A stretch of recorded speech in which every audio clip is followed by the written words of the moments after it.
میرے لورز بھی ہیں، میرے ہیٹرز بھی ہیں. یہ عزت اللہ کی طرف سے ہے. کسی کی ذلت ہے تو وہ اللہ کی طرف سے ہے. ان کے لیے ضرورت ہے کہ نوک نوک کہ ہم نے جو کچھ بھگتنا تھا، جو کچھ بیڈ ٹائم جو بھی ہم نے دیکھنا تھا وہ دیکھ چکے ہیں.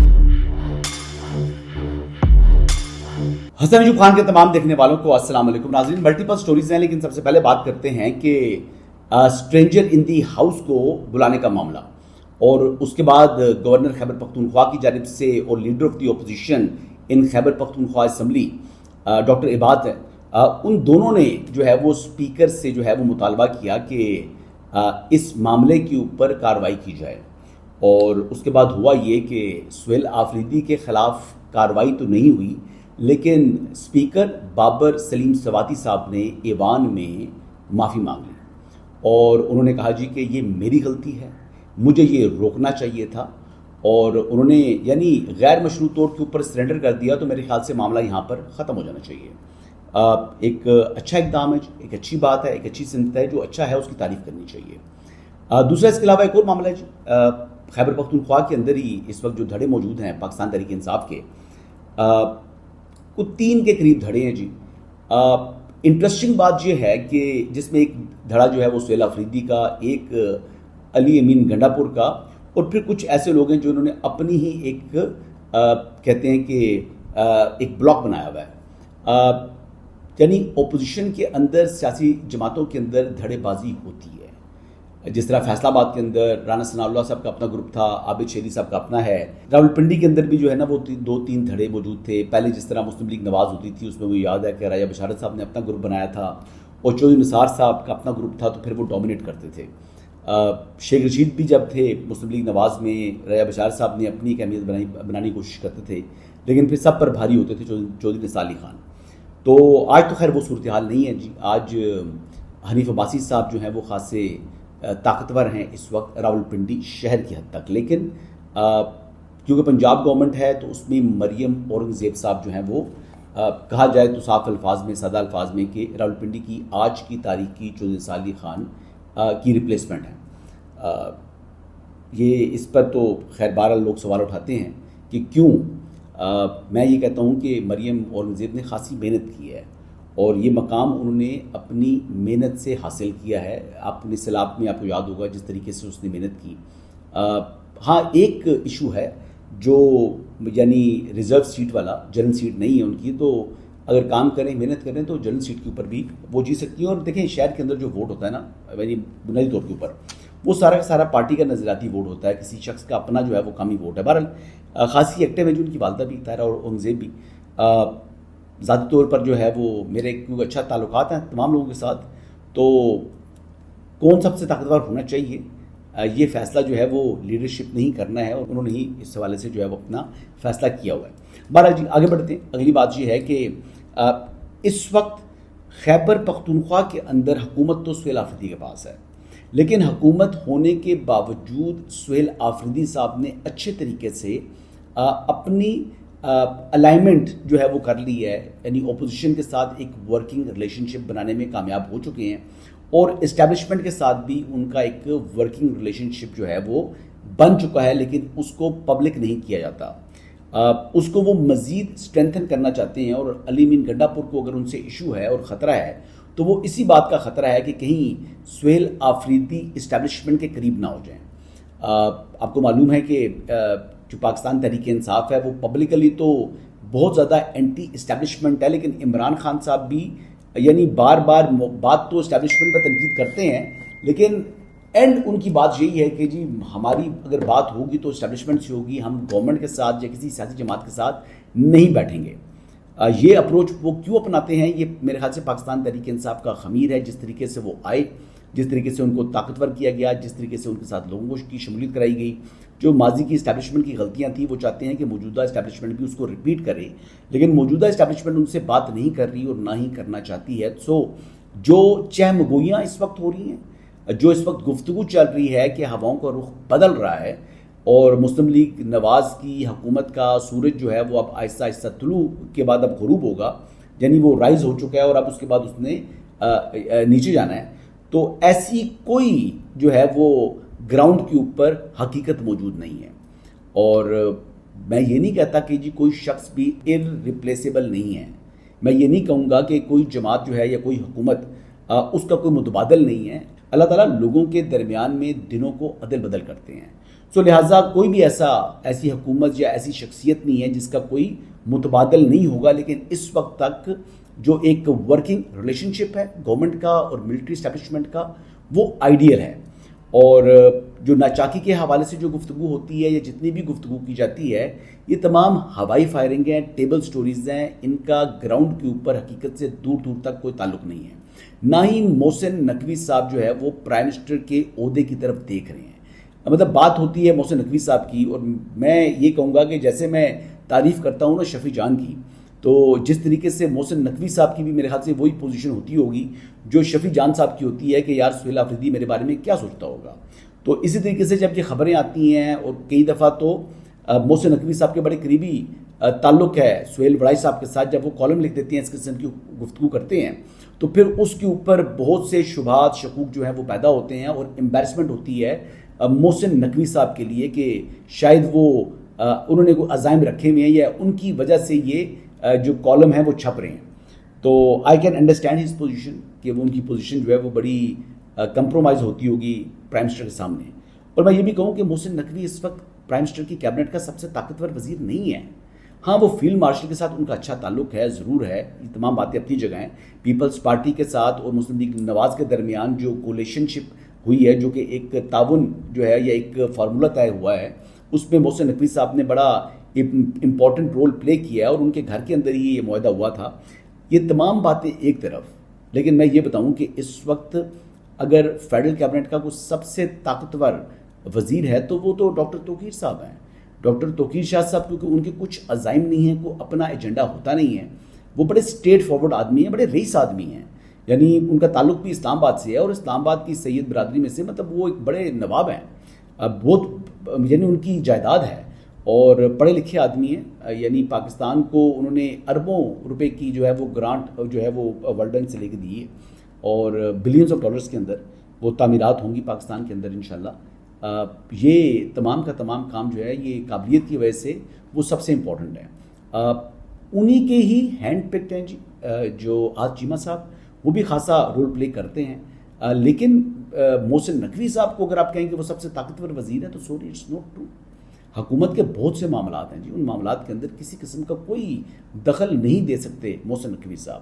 اور یہ ایسی بات کی جاتی ہے کیونکہ وہ پی سی بی کے چیئرمین ہیں اور وہ انٹریم منسٹر ہیں, تو ساتھ یہ بات کی جاتی ہے جی کہ اب وہ شاید بنیں گے وزیر خارجہ. اب یہ بھی مطلب فضول بات ہے, ٹیبل سٹوریز. تو سٹوریز جب ختم ہو جائیں تو پھر اسی قسم کی گفتگو ہوتی ہے. بہرحال علی امین اور سہیل آفریدی کے درمیان اس وقت ریس ہے. علی امین گنڈا پور بھی انہوں نے رابطے اپنے قائم کیے ہوئے ہیں, سہیل آفریدی کے بھی رابطے ہیں, اور مزید رابطوں کو مضبوط کرنے کی انہوں نے ٹھانی ہوئی ہے. اچھی بات ہے, ورکنگ ریلیشن شپ بنائیں اور بڑے, ان کی آپس میں جو ریس لگی ہوئی ہے وہ لگی رہنی چاہیے.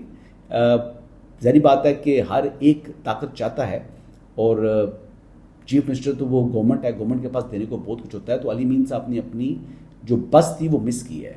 اس ٹائم لوگ بھی ان کے ساتھ تھے, اور اپوزیشن بھی ان کی طرف ہاتھ بڑھا رہی تھی, اور اسٹیبلشمنٹ کو بھی وہ قبول تھے. انہوں نے اس وقت جو ہے وہ گریز کیا, انہوں نے کہا جی میں عمران خان کے ساتھ ہوں. اب سہیل آفریدی ان کو جو ہے وہ کر رہے ہیں تنگ, تو اب وہ خود وہ چاہتے ہیں کہ کسی طریقے سے میں ان کو ریپلیس کر دوں. بہرحال جی آگے بڑھتے ہیں. اگلی بات یہ ہے کہ پاکستان پیپلز پارٹی اس وقت جو ہے وہ تھوڑے سے تیکھے مزاج میں دکھائی دیتی ہے. وہ پیپلز پارٹی نہیں, وہ بلکہ بلاول بھٹو زرداری صاحب الون.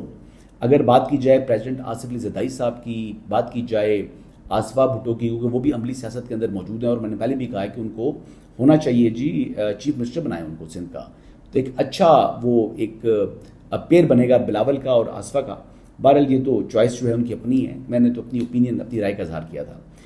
پیپلز پارٹی کے اندر باقی کوئی ایشوز نہیں ہے جی, دے آر ویری ہیپی. ان کو اپنے حصے کے کیک سے بڑھ کر حصہ مل چکا ہے, اور اگر وہ مزید ڈیمانڈ کریں گے تو مے بی حکومت دے دے, لیکن جو بیچ میں گارنٹور ہیں ان دونوں کے درمیان، پھر وہ اس کی پوزیشن کو کمپرومائز کرتی ہے پیپلز پارٹی اور مسلسل کرتی چلی آ رہی ہے. اور اس میں پریزیڈنٹ آصف علی زرداری صاحب کچھ نہیں کرتے، جو کرتے ہیں بلاول بھٹو زرداری کرتے ہیں.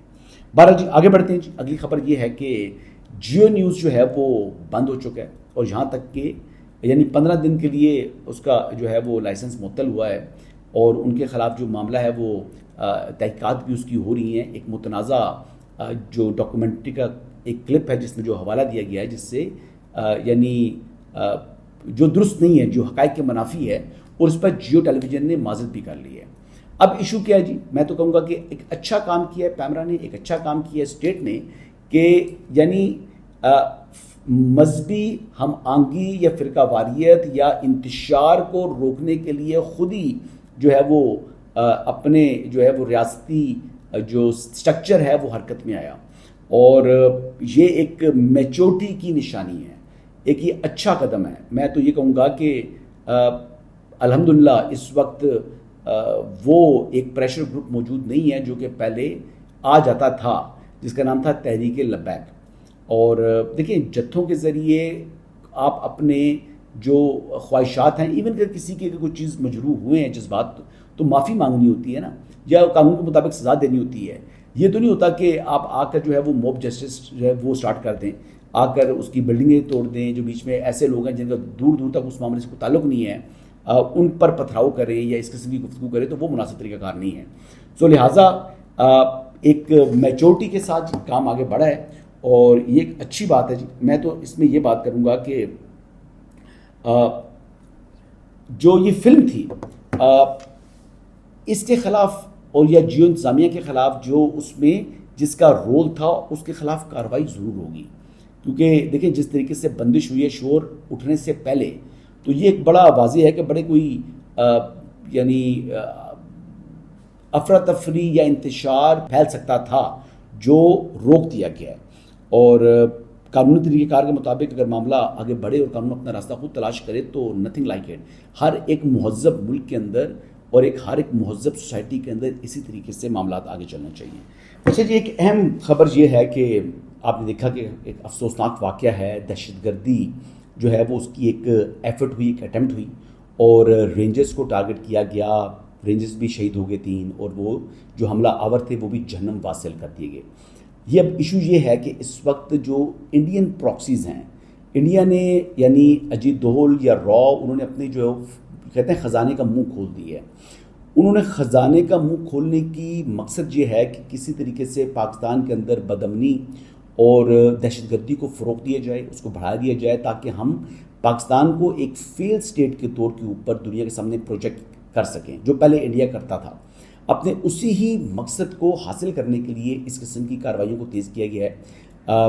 دیکھیں ہمیں اس حوالے سے بڑا محتاط ہونے کی ضرورت ہے، کیونکہ یہ جو پراکسیز ہیں، یہ جو غدار ہیں، یہ ہمارے اندر موجود ہیں. اور اس میں بھی ایک افغان باشندہ جو ہے وہ مارا گیا. تو افغانستان جو ہمارے ساتھ کر رہا ہے وہ برادر اسلامی ملک والا کوئی اس کا جو رویہ وہ نہیں ہے. جو قابض طالبان کی رجیم ہے وہ منافقت کرتی ہے، وہ جھوٹ بولتی ہے، وہ بیسکلی یہ ڈالر خور ہیں.